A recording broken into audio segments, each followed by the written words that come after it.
Hi everyone, welcome to this channel. So today I'm going to be talking about whether a one-year program is enough to obtain a permanent residency in Canada. So I'm going to be providing you with 5 tips on how to make it happen if you're doing a one-year program. And if you're considering coming to Canada on a study permit and you wish to stay permanently, then this video is definitely for you. So let's dive into the details. Hi everyone, my name is Peter Isisele, and in this channel we talk about everything that has to do with admission, visa application, generally life in Canada. So if that's some of the things you're interested in, do it to subscribe and keep watching.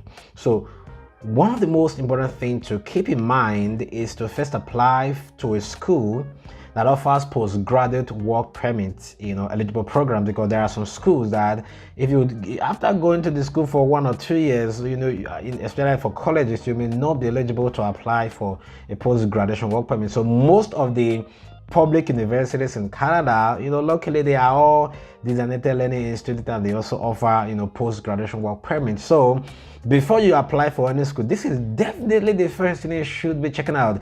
Is this school eligible? Especially when you want to stay here permanently, right? If you just want to go there, study, and go back to your home country, yeah, you may not need to really consider this, okay? One other thing to remember is that if you do a one-year program, like I will always say, you'll be eligible for a one-year post-graduation work permit, right? And if you do a 2 years program, you will be eligible for a whopping 3 years post-graduation work permit. Another thing I want to also take notice of that, if you do a one-year program plus another one-year program before you apply for your post-graduation work permit, you can get 3 years of post-graduation work permit, which means the 1+1 program will be considered as a 3 years program. But if you do 1-year program and then you apply for a post-graduation work permit and that expires, you can't, and you go to school again, you can't apply for another one, because post-graduation work permit is only applied, you can only apply for it once. So there is really no that option of extending your post-graduation work permit, okay, except when the government or the Canada immigration decides to bring a policy to extend it, okay? For example, during the COVID-19, most people had, because there was really no permanent residency application, especially the federal skilled worker and the Canadian experience class at that time, a lot of people here that finished school, actually their work permit expired. So when they cried out, the government actually extended it for about 18 months. So but it is not a standard thing, okay? This is just they create out some of the policies to favor some international students. Now let's talk about some of the 5 things that you can do to make 1-year program eligible for PRO. Even though you're applying for a 2 years program, this video is also going to help you, okay? Number 1 thing is going to be choose the right program, okay? Choose the right program. Now, choosing the right program is very important to obtain your permanent residency in Canada. For example, to be eligible for the permanent residency through the express entry, the express entry system is usually the system for the permanent residency application. You need to complete a program that falls under one of the categories, right? For the 3 different categories are the federal skilled worker program, they have the federal skilled trade, and then the Canadian experience class, CEC. This is a common one that a lot of people apply for. After if you're in Canada and you work for one, you can apply for this Canadian experience class. So be very strategic in choosing your course that will help you to get a skilled job. You might apply for a course, if you're gonna get a skilled job from that, it's gonna be a problem. So it's essential to choose a program aligned with one of these categories. So one thing you can always consider when selecting a program, I've done a video on the jobs in demand. You should always consider the labor market demand for that particular job or the field that you want to apply for. So you can use some online tools. For example, there is a website called Job Bank. Just kind of look at what are in that particular course that they study, what is the job prospect like. Just check online and see what jobs are available, okay? And then you can also check what is the Canada National Occupation Classification, which is NOC, to see if your program is actually eligible to get a skilled job. That is very important. The number 2 thing you want to really consider is to study in a province that offers provincial nomination. Now, almost all of the provinces in Canada offer provincial nomination. So the PNP is another option, alternative to the express entry, that allows you to get permanent residency in Canada. So how does this work? This PNP is a program which kind of allows a province to nominate an individual who have the skills and the experience that particular province offers, right? So they give that PNP because they see that this particular program or job, whatever, is going to contribute positively to their system. So this is really good. Even though you don't qualify for the federal express entry, you can also get your permanent residency through the provincial nomination. Now, the provincial nomination is a very great and excellent way for students who want to settle in a particular province, right? So if you want to stay in Alberta and some other province, you can also choose that.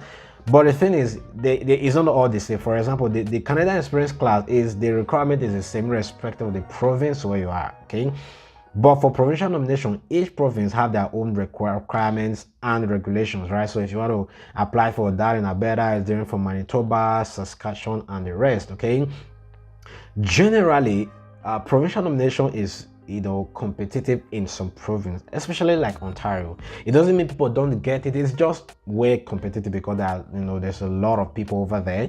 So I've seen a lot of cases where people, after graduating from a university in Ontario, they'll move to either Alberta, Manitoba, Saskatchewan because they have a more flexible provincial nomination. Okay, it doesn't mean but for the Canadian Experience class, it have no respect of the province. Okay, so just go through the process and kind of it depends on the province you are, definitely check out and see if you like any of the province. So if you've been enjoying this video so far, why don't hit that like button and also subscribe? It's going to help this channel grow. Okay, let's talk about the third tip: improving your language skills. Now, language proficiency is a very crucial part in this whole express entry application process. So you really need to demonstrate to the Canadian immigration that you are proficient in either English or you can't just say I know how to speak English. You have to do an English proficiency test for that. So it's important for you to and another thing with this English test is that you can get higher score in this English test, and it also helps to increase your point in the express entry, okay? Because this express entry is a point system.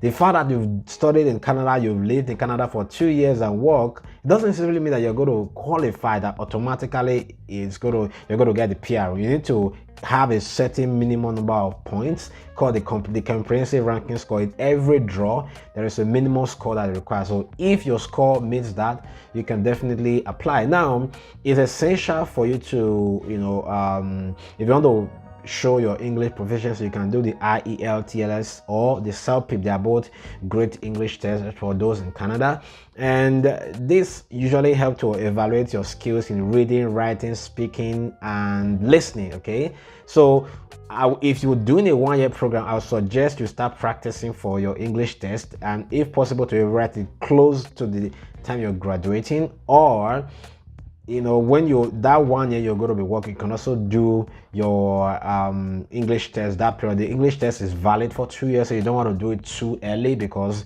you don't want it to expire. Let's talk about the fourth tip: gaining relevant Canadian work experience. Now, gaining Canadian work experience is highly valued by a lot of employers and also the immigration authorities. So while you're in school, one of the things you can do is to start working some part-time job. You can do internship or some co-op. This really helps to get some Canadian work experience, right? Although this particular experience doesn't count in terms of work requirement for the permanent residency, okay? You will need to work 1 year post-graduation on a skilled job to be eligible for the Canadian Experience class, okay? So according to the Canada National Occupation Classification, NOC, skilled job experience means work experience that are gained in Tier 0, Tier 1, Tier 2, and Tier 3.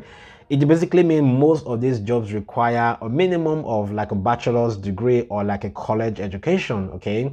There are some other positions you can also, maybe even with high school, you can grow into also getting a skill job as well. So very important to network with professionals in your field. Also attend a lot of job fairs to increase the chance of finding employment. Do your LinkedIn is a very fantastic way of getting employment, right?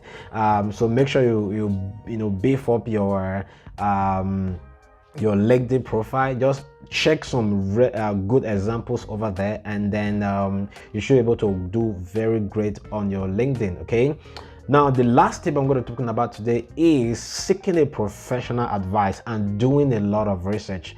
Well, seeking professional advice is optional, but I would say it is very important. Okay, if you know you don't think you can do it, I mean if you school here, you should be able to, but there might be some certain cases or scenario that applies to you that you may need to seek an immigration consultant or do a lot of research. Everything is really clearly stated in the Canada immigration website as much as possible.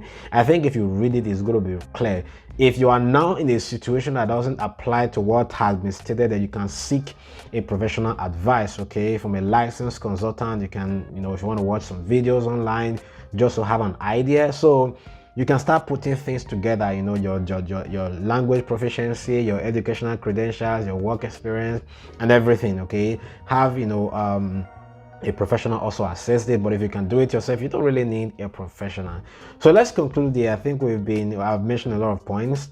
In conclusion, is 1 year program enough to obtain permanent residency? Absolutely, but you have to play your cards well. You have to be really smart, and you have to plan effectively. Okay, and whether you're doing a 2 years program, all of these things that I mentioned here is also going to apply to you. So definitely start making plans and preparation, and do a lot of research.